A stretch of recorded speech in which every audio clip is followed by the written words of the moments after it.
وبه نستعين والصلاة والسلام على أشرف المرسلين. لقاء مع الأستاذ أشرف مندوب الوحدة المحلية بالنسبة لحماية الأراضي.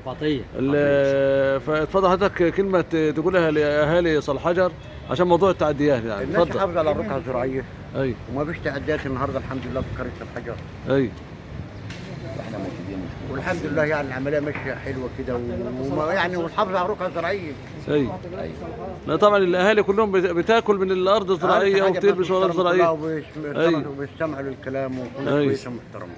ملتزمين يعني الناس تلتزم بعدم التعدي على الارض الزراعيه. لا محافظين على الرقعه الزراعيه يا باشا. في التزام وفي توجيهات من الباشمهندس محمد حسن مدير اداره. ايوه. والمعاونه لكل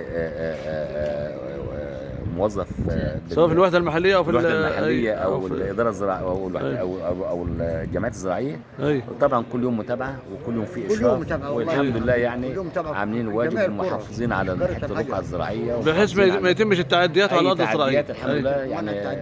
طب واي تعدي حضرتك اي تعدي يعني ايه التصرف؟ اي تعدي مثال في المهد حاليا. تمام يعني اي تعدي بيتم الازاله في المهد حاليا. طيب احنا شاكرين لفضل حضرتك وكل سنه وحضراتكم طيبين. شكرا جزيلا. شكرا.